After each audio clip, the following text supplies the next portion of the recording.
Hello बच्चों, मैं स्मिता बिजलवान स्वागत करती हूँ आपका आईसीटी वर्चुअल क्लासरूम में। आशा करती हूँ आप सभी स्वस्थ होंगे और अच्छे से अपनी पढ़ाई कर रहे होंगे। बच्चों, आज हम पढ़ने जा रहे हैं क्लास 11th की केमिस्ट्री। और क्लास 11th केमिस्ट्री में हमारा चैप्टर चल रहा था some basic concept of chemistry. तो ये हमारा फर्स्ट चैप्टर है और लगभग अब ये चैप्टर हमारा कंप्लीट होने वाला है। तो इस चैप्टर में हम केमिस्ट्री के कुछ बेसिक कॉन्सेप्ट के बारे में बात कर रहे थे कि बेसिक कॉन्सेप्ट्स क्या होते हैं। ठीक है, चलिए। तो यहाँ पर इस चैप्टर में काफी सारे टॉपिक्स हमने पढ़ लिए थे, काफी सारे टॉपिक्स हमने कंप्लीट कर लिए थे। ठीक है, तो एक बार आप देख लीजिए, इंट्रोडक्शन के बारे में हमने इंट्रोडक्शन पढ़ लिया था, केमिस्ट्री का इम्पोर्टेंस देख लिया था।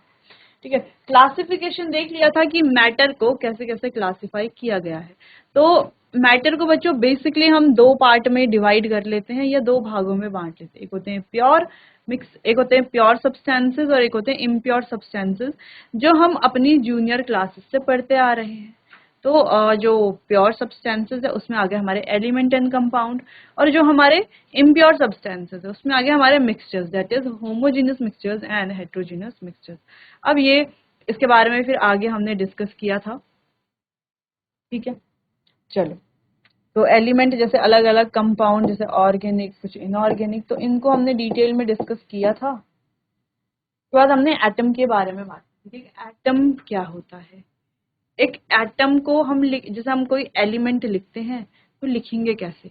ठीक है, जैसे कि हमें कार्बन के बारे में बात करनी है। तो देखो, कार्बन ये होता है, कार्बन का एटॉमिक नंबर और एटॉमिक मास। ठीक है, तो ये भी हमने जूनियर क्लासेस से पढ़ते आ रहे हैं। ठीक, फिर हमने यहाँ पर डिस्कस किया था कि फिजिकल क्वांटिटी क्या क्या होगी, उनकी फिजिकल क्वांटिटी के अलग अलग जो यूनिट्स हैं वो क्या क्या हैं। फिर हमने लॉज डिस्कस किए थे, conservation of mass, laws of definite proportion, multiple proportion. ठीक है, के बारे में बात की थी। फिर डाल्टन्स एटॉमिक थ्योरी डिस्कस की थी। फिर हमने बच्चों एटॉमिक मास और मॉलिक्यूलर मास के बारे में पढ़ा, और एटॉमिक मास मॉलिक्यूलर मास के काफी सारे क्वेश्चंस हमने सॉल्व किए। जैसे यहाँ पर एग्जांपल है CO2। CO2 का क्या निकालना है हमें? मॉलिक्यूलर मास निकालना है। तो कैसे निकालेंगे? 12। तो कार्बन का होता है प्लस, दो ऑक्सीजन है, एक ऑक्सीजन का कितना होता है? 16 इंटू 2, तो कितना आ गया टोटल? 44। फिर हमने एटम्स मॉलिक्यूल्स के बारे में बात की और बात की एटॉमिसिटी के बारे में। एटॉमिसिटी का मतलब है number of atoms of an element in a molecule. किसी मॉलिक्यूल में नंबर ऑफ एटम कितने प्रेजेंट है किसी एलिमेंट। ठीक है, बाकी यहाँ पे बेसिक क्वेश्चन हमने किए थे कि number of protons, neutrons, electrons कैसे फाइंड करेंगे, उनके बीच में डिफरेंस क्या है, कैटायंस एनायंस क्या क्या है, तो ये बेसिक चीजें। फिर बच्चों हमने बात की थी 1 AMU के बारे में कि 1 AMU क्या होता है। तो 1 AMU क्या होता है? 1/12 of mass of carbon 12 atom. तो कार्बन 12 एटम के 1/12 मास, वो क्या हो गया? उसको हम 1 AMU हम कहते हैं। ठीक है, फिर आइसो टर्म्स डिस्कस किए थे, जिसमें isotopes, isobar, iso electronic species, isotones. ठीक है, तो अलग अलग एग्जाम्पल हमने यहाँ पर देख लिए थे, कुछ क्वेश्चन भी सॉल्व किए थे। आइसोटोन्स, आइसोटर्स, आइसोस्टर्स। ठीक, फिर हमने मोल कॉन्सेप्ट के बारे में बात की। तो 1 मोल किसके बराबर होता है? Na, that is Avogadro number, that is 6.023 into 10⁻23। ठीक है, इसके बराबर होता है। इसको हमने मोल कॉन्सेप्ट को बहुत डिटेल में हमने डिस्कस किया था और इसके कई सारे क्वेश्चन हमने सॉल्व किए थे। इसके कुछ जनरल ये जो फॉर्मूलाज हैं जो हमारे यूज होंगे, यहाँ से हमने सीखा कि नंबर ऑफ मोल्स हम कैसे निकालते हैं, मास अपॉन मोलर मास, जो गिवन मास है, अपॉन मॉलिक्यूलर मास रख करके। क्योंकि इस ये जो है ये पूरा यूज होने वाला है हमारा कंसंट्रेशन टर्म्स में, और क्लास 12 में भी जब हम सॉल्यूशन चैप्टर पढ़ते हैं तो वहां पर भी कंसंट्रेशन टर्म्स हमें पढ़ने होते हैं। ठीक है, फिर नंबर ऑफ एटम्स के सॉरी नंबर ऑफ मोल्स निकालना, number of atoms, number of molecules, number of electrons निकालने के अलग अलग फॉर्मूले जो हमने यहाँ से डिस्कस किए थे। और काफी सारे क्वेश्चन सॉल्व किए थे जहां पर हमें नंबर ऑफ मोल्स निकालने थे, नंबर ऑफ एटम्स निकालने थे, नंबर ऑफ मॉलिक्यूल्स निकालने थे। आप देख सकते हैं बहुत सारे क्वेश्चन हमने सॉल्व किए। मोलर वॉल्यूम के बारे में बात की थी। परसेंटेज कंपोजिशन कैसे फाइंड करेंगे, जैसे NaOH है उसमें Na का कितना परसेंटेज है, ये कैसे फाइंड करेंगे, इसके लिए फॉर्मूला, यानी कि जो भी का मास है अपॉन टोटल मास इंटू 100 कर लेंगे, ठीक है। चलो अच्छा, इसके कुछ क्वेश्चंस भी कर लिए थे, मिनिमम मोलर मास भी देख लिया था। ये बहुत इंपॉर्टेंट टॉपिक हमने पढ़ा बच्चों, इंपेरिकल फार्मूला और मॉलिक्यूलर फार्मूला, और सबसे ज्यादा इंपॉर्टेंट है कि कैसे कैलकुलेट करेंगे दोनों को। तो इसको हमने बहुत अच्छे से बच्चों इस तरीके से, देखो दो फॉर्मूले हमने यहाँ पे डिस्कस किए थे, इन दो फॉर्मूले से पूरे molecular formula empirical formula find करना हमने सीख लिया था। इस तरीके से आपको जैसे टेबल दी गई है, टेबल तो नहीं दी गई है, यानी कि एलिमेंट आपको दिए होंगे, उनका कुछ ना कुछ परसेंटेज, अबंडेंस, रेशियो, मास कुछ ना कुछ दिया होगा, उसको डिवाइड कर लेना है एटॉमिक मास से। फिर जो हमारा स्मॉलेस्ट नंबर आएगा उसमें सिंपलेस्ट होल नंबर रेशियो के फॉर्म में लिख लेना है और अपॉन डिवाइड कर लेना है स्मॉलेस्ट नंबर से, ठीक है। तो हमारा जो है एम्पेरिकल फॉर्मूला आ जाएगा। और वो जो फॉर्मूले वाले हमने जो दो फॉर्मूले पढ़े थे इंपॉर्टेंट, उनकी मदद से हम मॉलिक्यूलर फॉर्मूला भी फाइंड कर सकते हैं, ठीक है। तो काफी सारे क्वेश्चंस हमने इसके सॉल्व किए थे, ठीक है। कुछ एनसीईआरटी के इंपॉर्टेंट क्वेश्चंस भी सॉल्व किए थे। फिर हमने बहुत इंपॉर्टेंट टॉपिक जो चैप्टर में काफी सारे क्वेश्चन पूछे जाते हैं, देखो बच्चों बहुत सारे इंपॉर्टेंट टॉपिक चैप्टर में यही है। देखो एम्पेरिकल फार्मूला, मॉलिक्यूलर फार्मूला से क्वेश्चन आते हैं, स्टोइकियोमेट्री जो ये है इससे क्वेश्चन आता है, लिमिटिंग रिएजेंट से क्वेश्चन आता है, और कंसंट्रेशन टर्म से क्वेश्चन आता है, ठीक है।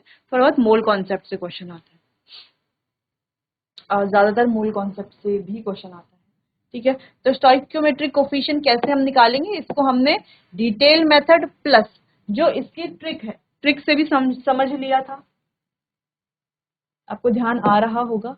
फिर हमने लिमिटिंग रिएजेंट के बारे में बात की थी। लिमिटिंग रिएजेंट क्या होता है, जो किसी रिएक्शन में पूरा कंज्यूम हो जाता है वो होगा लिमिटिंग रिएजेंट। लिमिटिंग रिएजेंट की मदद से हम क्या निकाल सकते हैं, आसानी से जो भी हमें अनदर मास, मोल, वॉल्यूम, मॉलिक्यूल्स कुछ भी फाइंड करना है तो आसानी से कर लेंगे।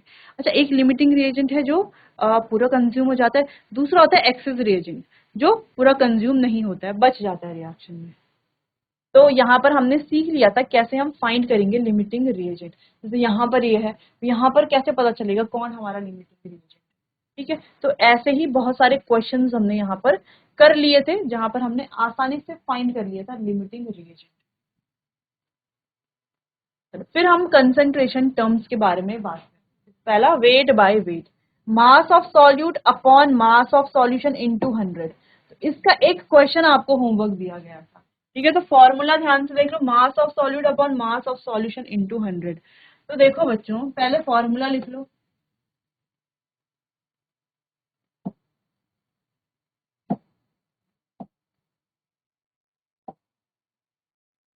क्योंकि निकालना है ना, find wait by wait percentage.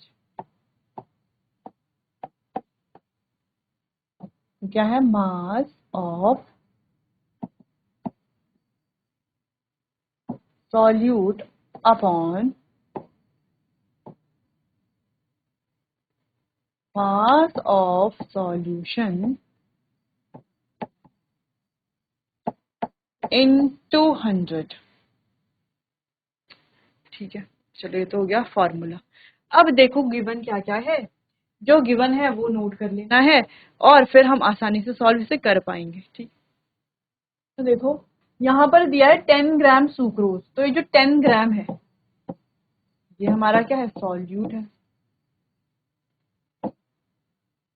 Dissolve in 100 gram of water. और ये जो वाटर है दैट इज 100 ग्राम, ये जो 100 ग्राम वाटर दिया गया है ना, ये है सॉल्वेंट। और अगर हम सॉल्यूशन के मास के बारे में बात करते हैं कि सॉल्यूशन का मास कितना होगा, तो सॉल्यूशन का मास कितना होगा, देखो सॉल्यूट और सॉल्वेंट से क्या बनता है, सॉल्यूशन। सॉल्यूशन का मास होगा 110 ग्राम, है ना, इन दोनों को हमने ऐड कर दिया। अब देखो हमें सॉल्यूट गिवन है, सॉल्यूशन भी मिल गया हमें, तो निकाल लेंगे आसानी से वेट बाय वेट परसेंटेज। हाँ निकाल लेंगे। देखो सॉल्यूट का मास कितना है 10 अपॉन सॉल्यूशन का कितना है 110, इंटू 100 कर लेंगे तो ये हो गया कैंसिल। ये क्या आ गया, 10 10 जा 100 अपॉन 11, तो ये आ गया 11 9 जा 99, 1.0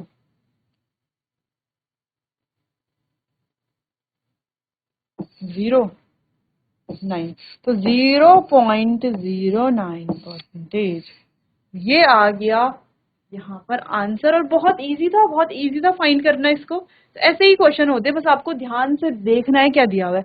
अब बहुत बच्चे क्या कर रहे होंगे, 10/100 इसको क्या समझ रहे होंगे, सॉल्यूशन का मास समझ रहे होंगे, है ना। 10/100 कर दिया होगा और इंटू 100 कर रहे होंगे और उनका आंसर आ रहा होगा 10%।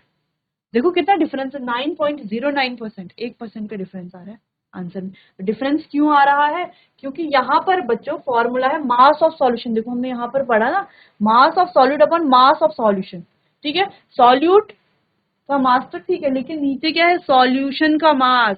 और सॉल्यूशन कैसे बनता है, सॉल्यूशन हम इजीली फाइंड कर सकते हैं, सॉल्यूशन का मास सॉल्यूट प्लस सॉल्वेंट से, जो हमने प्रीवियस क्लासेस में भी पढ़ा है, ठीक है। इस तरीके से सॉल्यूट प्लस सॉल्वेंट, ठीक है। सॉल्यूट प्लस सॉल्वेंट हम सॉल्यूशन निकाल सकते हैं आसानी से, जैसे हमने यहाँ पे फाइंड किया, ठीक है। चलो आगे बढ़ते हैं। नेक्स्ट हमारा कंसंट्रेशन टर्म। बच्चों हमारा ये लास्ट टॉपिक चल रहा है कंसंट्रेशन टर्म्स का। इससे पहले हमने सारे जो भी चैप्टर के जितने भी टॉपिक थे सारे कंप्लीट कर लिए हैं, ठीक है। चलो तो नेक्स्ट है, sometimes we express the concentration as a percent of one component in the solution by volume. कभी हम वॉल्यूम से क्या करते हैं, एक्सप्रेस करते हैं, तो इसे कहा जाता है वॉल्यूम परसेंटेज। और वॉल्यूम परसेंटेज होता क्या है, volume percentage of A is mass, sorry not mass, volume, volume of solute यानी कि ए अपॉन टोटल वॉल्यूम जितना भी है, या हम कहें volume of solution, volume of solution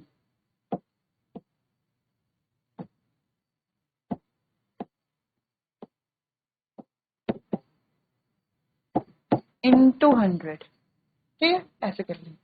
अगर दिया हुआ है if a solution of NaCl in water is said to be 10% by volume, इस तरीके से दिया हुआ है, जो अक्सर दिया रहता है, तो हमने वेट में भी डिस्कस किया था। तो अगर ऐसा दिया है 10% बाय वॉल्यूम, इसका मतलब है 100 ml solution will contain 10 ml NaCl, यानी कि 100 ml सॉल्यूशन में 10 ml क्या होगा, NaCl होगा। तो जो हमारा सॉल्वेंट है वो कितना होगा, 100 माइनस 10 कर लेंगे, सॉल्वेंट आ जाएगा। लेकिन यहाँ पर सॉल्वेंट की जरूरत है ही नहीं, क्योंकि आप सॉल्यूट और सॉल्यूशन निकालना है। लेकिन हाँ हो सकता है हम कोई क्वेश्चन कर रहे हो जिसमें ऐसा दिया हुआ हो और वहां पर हमें सॉल्वेंट की जरूरत हो। सॉल्वेंट कैसे निकालेंगे, सॉल्वेंट निकालने के लिए सॉल्यूशन से सॉल्यूट को माइनस कर लेंगे, सॉल्वेंट आ जाएगा। बहुत ईजी है, देखो ये फॉर्मूला है, solution equals to solute plus solvent. अब देखो सॉल्वेंट निकालना है, सॉल्यूशन से सॉल्यूट को इधर ले आएंगे माइनस में। अगर सॉल्यूट निकालना है तो सॉल्वेंट के साथ, सॉरी सॉल्यूशन के साथ सॉल्वेंट को माइनस कर लेंगे। ये हो गया फॉर्मूला। तो 10% बाय वॉल्यूम का मतलब है 10 ml of NaCl is present in 100 ml solution, ठीक है। सॉल्यूट नहीं कह रहे हैं, 100 ml सॉल्यूशन, ठीक है। नोट कर लीजिए इसे।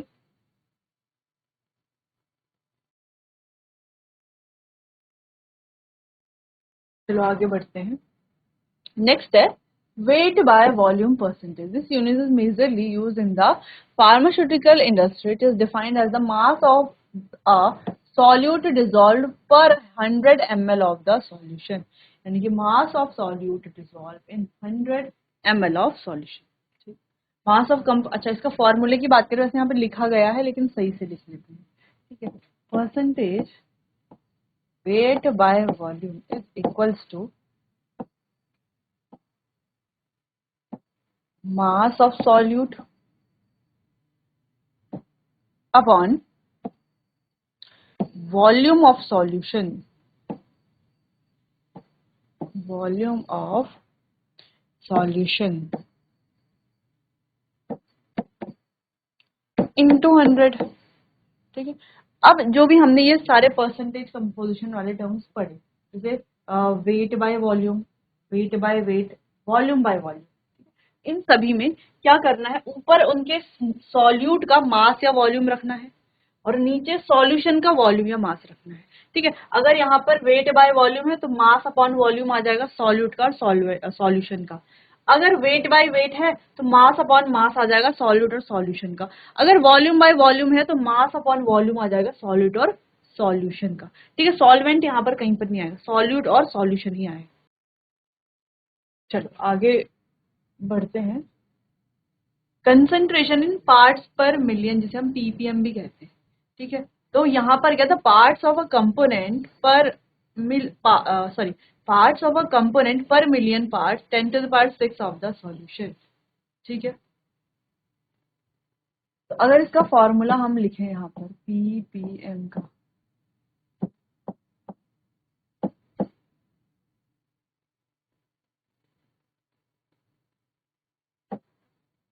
तो हम लिख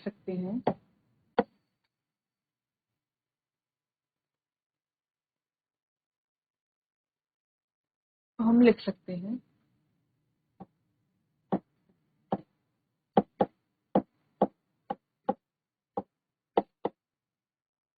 number of parts of component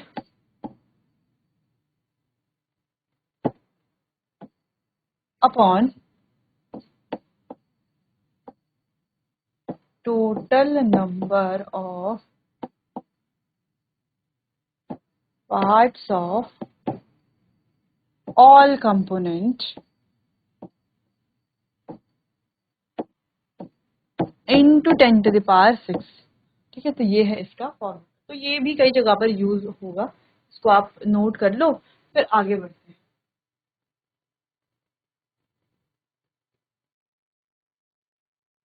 चलो आगे बढ़ते हैं। अगला है मोल फ्रैक्शन, ये बहुत इंपॉर्टेंट है, तो ध्यान देखना। ठीक है, मोल फ्रैक्शन को, if solution has a solvent and the solute, जो कि होगा ही, mole fractions give a concentration as the ratio of mole of one component to the total mole present in the solution. It is denoted by x बोलो या काय बोलो। ठीक है, काय से इसको डिनोट करते हैं। Suppose we have a solution containing A as solute and B as solvent, तो Na and Nb यानी कि number of moles of A and B present in the solution respectively. So the mole fraction of A and B is given as, हम mole fraction कैसे लिखते हैं देखो, mole fraction का formula होता है।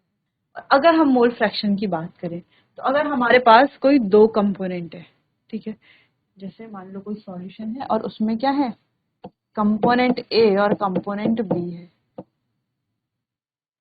और A और B मिलकर के बना रहे हैं 1, तो इसकी मोल फ्रैक्शन और इसकी मोल फ्रैक्शन किसके बराबर होगी, 1 के बराबर। अगर हम मोल फ्रैक्शन की बात करें तो मोल फ्रैक्शन ऑफ सॉल्यूट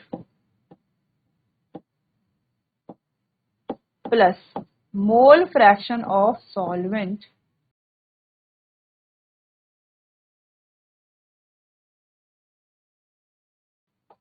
ठीक है, mole fraction of solvent is equals to 1।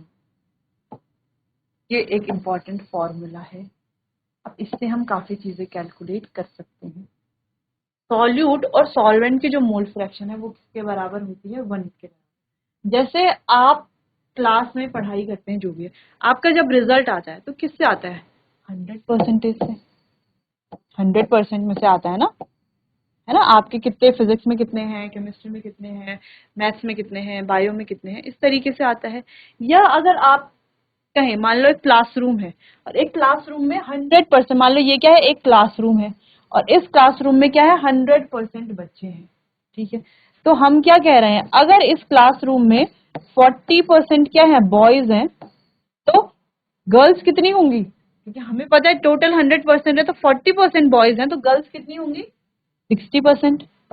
Total कितना बन जाएगा, 100%। वैसे ही जब हम यहाँ पर मोल फ्रैक्शन की बात करते हैं, इसको किससे देखा जाता है, 1 से। तो मान लो मोल फ्रैक्शन है 1, 1 होगी ही। ठीक है, चलो, तो कोई कंपोनेंट ए है, कंपोनेंट ए की मोल फ्रैक्शन है 0.8, तो कंपोनेंट 2 की मोल फ्रैक्शन कितनी होगी, ऑटोमेटिकली हमें पता है 0.2। ये कंपोनेंट ए की मोल फ्रैक्शन है 0.4, तो कंपोनेंट बी की मोल फ्रैक्शन कितनी होगी, 0.6। ठीक है, इस तरीके से समझ में आया। तो मोल फ्रैक्शन किससे ली जाती है, 1 से। जैसे अगर हमें स्ट्रेंथ बतानी है स्टूडेंट की तो हम 100% से लेंगे, वैसे यहाँ पर किससे लेते हैं, 1 से। अब इसको आपको ध्यान रखना है, ठीक है। अगर हम सॉल्यूट की मोल फ्रैक्शन निकालते हैं, सॉल्यूट फॉर्मूला लिखते हैं, is equals to number of moles of solute, solute के जो नंबर ऑफ मोल्स हैं upon number of moles of solute plus number of moles of solvent. यानी कि हम कह सकते हैं कि जिस भी कंपोनेंट का मोल फ्रैक्शन हम निकाल रहे हैं उसके number of moles upon total moles, ठीक है। वैसे ही अगर हम निकाल रहे हैं सॉल्वेंट के मोल्स, तो जैसे कि हमने कहा जिसके मोल्स जिसकी मोल फ्रैक्शन निकाल रहे हैं उसके मोल्स, जो सॉल्वेंट की निकाल रहे हैं तो सॉल्वेंट के moles upon total moles, total moles यानी कि सॉल्यूट प्लस सॉल्वेंट, तो यहां पर भी सेम कर लेंगे, number of moles of solute plus number of moles of solvent, ठीक है, अपॉन टोटल, ठीक है। समझ में आ गया सॉल्यूट और सॉल्वेंट का अलग अलग कैसे निकालें। सॉल्यूट कुछ आया, मान लो सॉल्यूट आया आपका 0.6, सॉल्वेंट कितना आएगा 0.4। अगर सॉल्यूट आपका आया 0.5, सॉल्वेंट भी कितना आएगा 0.5, क्योंकि ये दोनों बराबर होने चाहिए 1 के।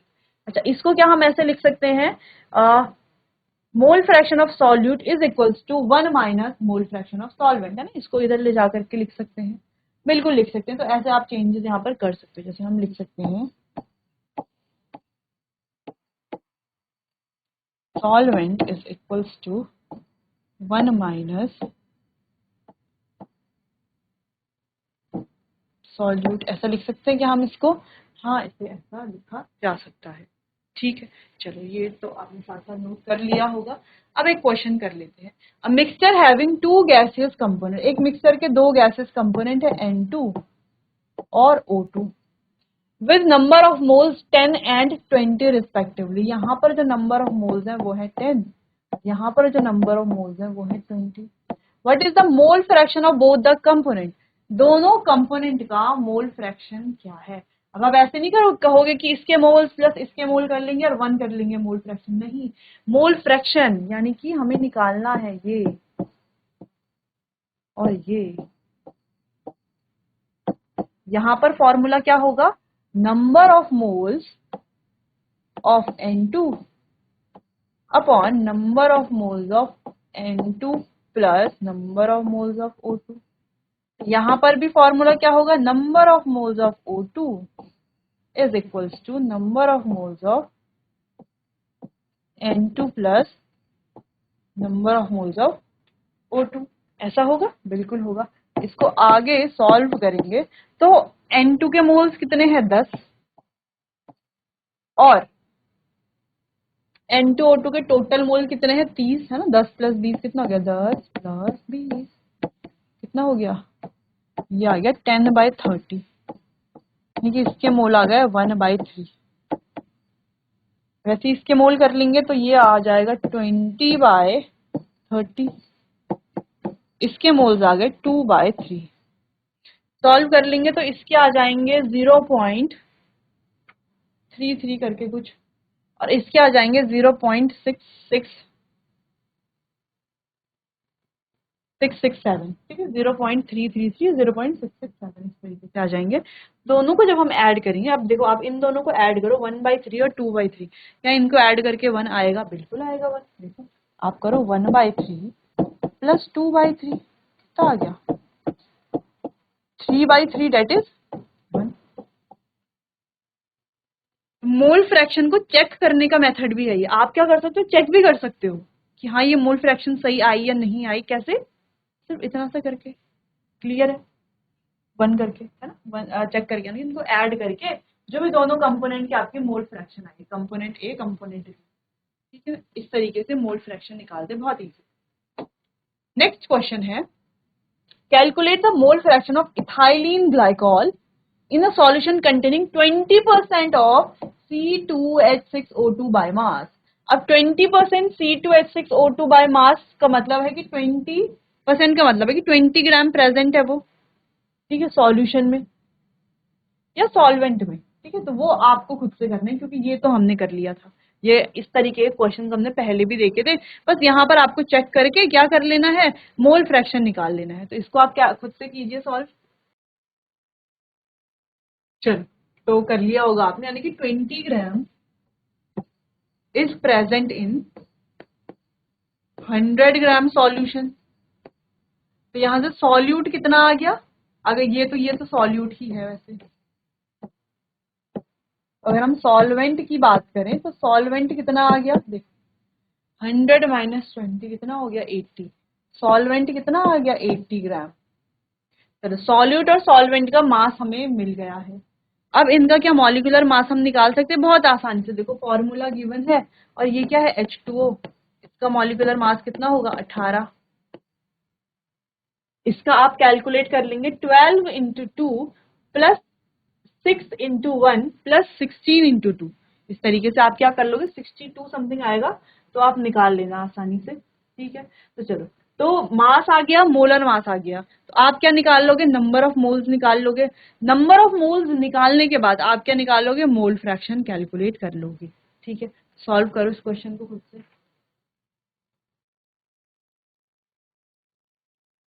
चलो, तो ये तो आप कर लेंगे खुद से। अब आगे बढ़ते हैं, बात करते हैं मोलैरिटी। मोलैरिटी यानी कि number of moles of a given substance पर लीटर ऑफ सॉल्यूशन, ठीक है। कितने number of moles per litre में प्रेजेंट है। तो अगर मोलैरिटी फॉर्मूला हम लिखें, number of moles of solute upon volume of solution, volume की बात हो रही है ना यहाँ पर सॉल्यूशन के, वॉल्यूम ऑफ सॉल्यूशन, लेकिन किसमें, लीटर में। सॉल्यूशन का वॉल्यूम किसमें, लीटर में, ठीक है। इस तरीके से आप क्या कर लोगे, आसानी से मोलैरिटी फाइंड कर लोगे, ठीक। क्लियर है। अच्छा, ये फॉर्मूला आपको नोट कर लेना है।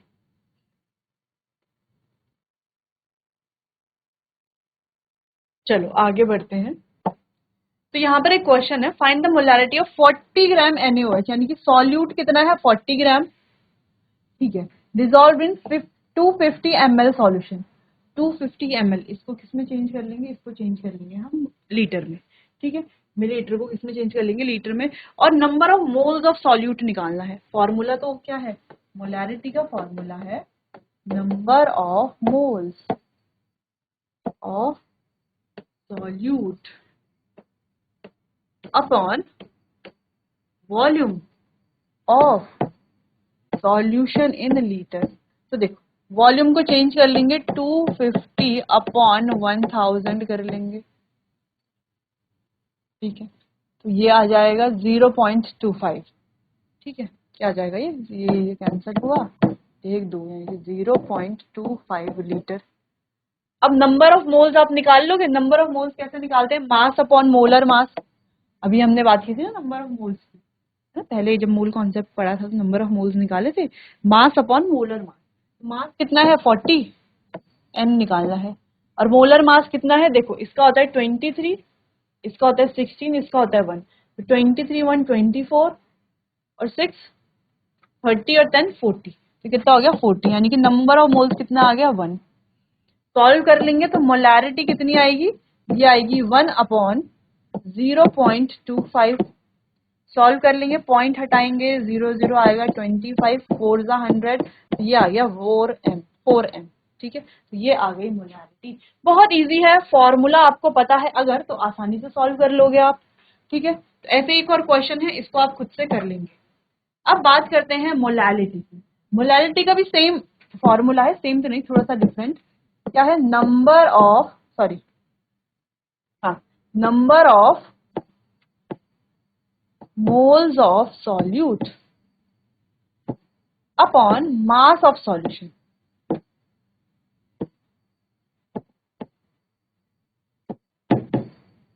किसमें, सॉल्यूशन का मास ऑफ सॉल्वेंट,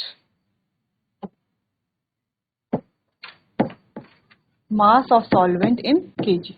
तो इसका ये फॉर्मूला है, इसको आप नोट कीजिए, mass of solvent in KG, ठीक है। तो ये हो गया सिंपल सा फॉर्मूला। अब आप क्या कर सकते हो, आसानी से इस क्वेश्चन को भी सॉल्व कर सकते हो। यहाँ पर आपको मोलैलिटी फाइंड करनी है 2.5 gram of ethanoic acid. Ethanoic acid का फॉर्मूला आप लिख लेंगे। इथेनॉइक एसिड क्या दे रखा है 2.5 ग्राम, और दे रखा है सॉल्वेंट कितना 75 ग्राम ऑफ बेंजीन। ठीक है, तो आसानी से आप क्या कर लोगे, इस 75 ग्राम को किस में चेंज कर लेना है, आपको केजी में चेंज कर लेना है। और यहाँ पर मास तो दे रखा है, मॉलिक्यूलर मास से आप क्या निकाल लोगे, नंबर ऑफ मोल्स निकाल लोगे। नंबर ऑफ मोल्स निकाल लिया, नंबर ऑफ मोल्स जो आएंगे अपॉन जो केजी में आप चेंज कर लोगे तो लिख लोगे और आसानी से मोलैलिटी फाइंड कर लोगे। ठीक, तो यहाँ पर हमारा चैप्टर होता है कंप्लीट। चैप्टर के साथ साथ बहुत सारे टॉपिक्स तो क्लियर हमने किए ही हैं, लेकिन साथ साथ बहुत सारे क्वेश्चंस भी हमने सॉल्व किए हैं। ठीक है, तो जो रह गए हैं क्वेश्चंस वो आपके लिए होमवर्क है, उसे आपको घर से कर लेना है। ठीक है, तो चलिए बच्चों, आज के लिए बस इतना ही। मिलते हैं अपने आने वाले अगले सेशन में। तब तक के लिए आपका बहुत बहुत धन्यवाद।